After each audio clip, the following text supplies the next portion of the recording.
Update guys, nanapon mi ni bibi diri sa Karolinska Holding University Hospital.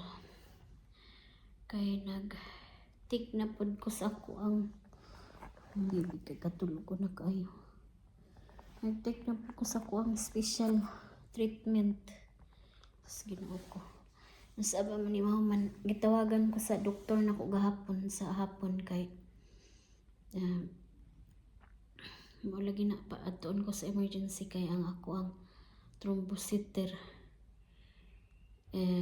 perting low kaayo perting mabua 5% nga atong kailangan sa atong thrombocyter kay cell split kay 150 yung ako atawon 5 ra. So mauna no. Nauna po diri sa hospital. Ambot ka na sa ako ani maka basi ugma makauli na ko kay tagaan ako gi dextrose man ko nila karon og mga 4 ka buok. 4 ka pila na ka miligram hanggang mayra kay hinahinayon ra man di man na i-full dose dayon aghatag. So, manginaot ko nga ugma makauli no para kay na ako'y exam sa Friday. Gusto jud taon ko maka-appeal sa akong exam kay kanang unsay tawag ani. That is my last stage in the box guys. Is Bafira. Ako anang i-grab kay pag makapasar ko na nga exam mo, padayon ako sa akong kurso kuhaon. Wala pa ko ka. Duha-duha lagi ko ron ani. Magkuha ba ko og nurse or magkuha ba ko og first kay mag-under nurse ba? Dayon mag-nurse. Dayon pagkahuman mag-economic accounting ba ko ana. Kay I'm thinking guys nga I compare ba kung why I go to school kung mas stress naman yapon ko sa work anak pagkahuman. So I'm thinking kasi kay kung mag-under nurse ko I feel like I don't know, I don't experience also but I feel like stress and heavy job for me. Nurse ka naman. Pero it depends kung asa ka magtrabaho. Kaya sa hospital ba ka magtrabaho or sa home care anak. So it depends no. Unya. We'll see what happen kay kanang unsay tawag ani. Ako pang tan-awon kung asa ko ma-approve no. Unsa nga course ako ma-approve. Dayon we will see kung makapasar ko sa ako ang exam ugma ay sa Friday I have my exam. So to finish my Bafira. So we'll see guys. Akong baby tanawa natulog mentag dili na ako siya patulogon ni kagaduka man gyud kay kuan man na siya o matulog siya adlaw kay dili siya matulog sa night no. Pero sagdaan na lang ako siya kay luoy man pud sa puton na siya di siya katulog siguro. Guys tan-aw ako ang nawong dako na kay sa akong kuan ni medicine. Kung medicine kay cortisone sa ang English ana kay steroids kanang kuanong kanang lisod kaayo kay unsay tawag ani lisod kay akong gusto dili mo kaon kay tambok na kaayo ko but ang akong utok kay gusto jud mo kaon ra wala na dili jud wala koy kabusganan. So karon ang doktor nag-decide nga kuhaon ng tambala ilisan kog tambal nga mabalik ko sa normal. We'll see if mabalik na ko sa normal. Gusto naman jud ko ang balik na sa normal kay since January pa no sige ako balik-balik diri sa Hudingi. So pero nasad ko kay ang akong baby dili nakatutoy. Ila kong tagaag tambal nga kanang dili nakatutoy ang baby kay kani nga tambal ilang gihatag karon temporary. Nag-observe me nga kung mabalik ba ko sa normal dili man gihapon. Kinahanglan man ako ning special treatment every week. No, nya like for different kind of say ngala na PG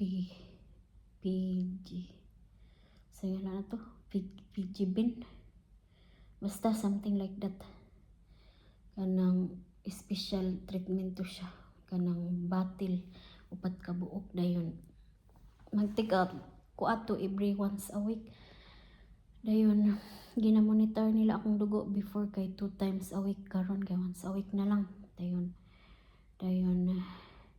una ang doktor nag-istorya sa ko kaganiha nga kuan na mi og another choice nga ang baby dili na makatutoy kay tan-aw no para maayon ako sa ako ang sickness no. Actually wala man ko gibati nga sakit kanang sakit or kapoy ana wala ko gibati pero mao lagi na mag-ihi kog dugo ana ba or usahay akong ilong ay dugo mo gawas ana ba kanang butoy-butoy ba nga dugo or kung katong yung sa permero nga wala pa ko'y tambal na atanan na sa lips butoy nga dugo kanang kanang mga ingon ani ba ingon ani na siya mga blue marks mauna siya kuan low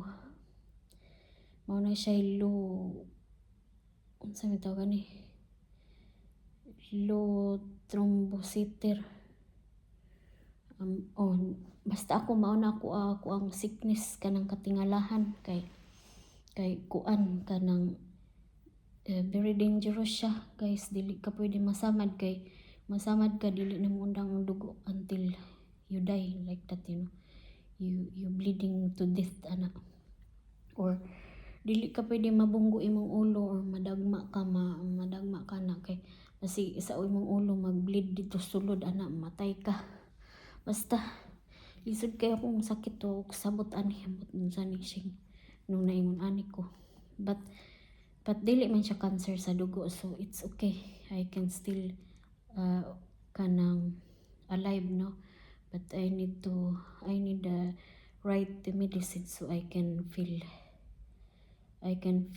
better and like normal again like you don't feel like worried because maybe you're gonna get like if you're cooking like we don't know man bit aldrig that maybe you can kanang masamad kagamay mao na siya di mao nang kinahanglan jud kay ko mag-amping jud kay ko kay sus very dangerous nya ako ang gihadlokan no kay dili man ta ko mahadlok mamatay pero akong gikahadlokan dili ako gusto mamatay karon sa kay ako mga anak ito tan-aw ra na 2 months dili pa jud na ako pwede biyaan Ginoo ko yan na po ko'y 3 years nya 10 years old ya 12 o 13 naman ko 18 ka to okay naman to kay 18 pero kanang the rest Ginoo ko dili na ko kaya nga mabiyaan ako mga anak so mao ni nagampo ko sa Ginoo I know diri sa Sweden nga very high kaayo ilang doktor diri kanang diri man jud ko sa specialist nga gibutang nga hospital gipadto kay mao lagi na ako laging sakit kanang katingalahan kanang special sana but so diri ko sa pinaka high nga standard nga hospital sa Sweden sa tibuok kalibutan so na ako diri og high specialist nga mga doktor ako ang doktor so I still kanang believe them pero syempre magkuan jud kano sa labang makagagahom dito jud ko mo kuan sa iyaha mo mangay og tabang directly nga iyaha taong giyahan ang mga doktor para maayon na jud ko sa akong sakit Kay kuan kay wa joy taway laing makatabang na kuan siya ra jud. Kay ug di na niya tagag power sila ni mangyapon na so. Mao na kong giampo sa Ginoo para sa akong mga anak kay susintawon kaluoy sa akong mga anak. Pero I feel kanang energetic. Wala akong gibati sakit ana wala. Kapoy o sa diha wala. Ang kuan lang ang nagkaingon sa kuha kay kaning kaon kaning tungod ani akong tambal nga gitik cortison perti kaayo kung naong naunsa tanawar guna na so, guys maara to na ako amo i-update ugma kung makagawas na bako dayon makatake ko sa akong exam we'll see. So guys kamo amping mo permi ug pag-pray keep safe everyone and pray always because we don't know always, only the Creator knows. So ana no, and thank you for watching guys. You can watch my shorts video.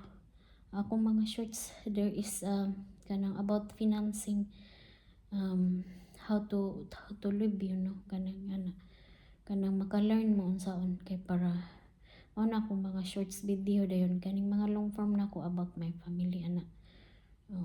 How to survive like that. Tanan-tanan about family life, finance ana, budget. Pero sa shorts na ko about finance na unsaon. So thank you for watching and keep safe everyone. And God bless us all. Kay maora to kay ako sa ning kuan ako anak no. Matulog sad ko kay uyang gabi basin imo tulog so magmata sad ko ana. Actually guys, di ba ako ganam tanong sa kung naong kahit na paragod gahubag gid siya. Burot jud siya tungod sa akong katambok. I'm 66 kilo. Bumot na lang. Nya 141 height ra ko. So dapat akong timbang kay 45 to 48 kilos nya karon na unsa na nahimo na ko 66. So I'm glad nga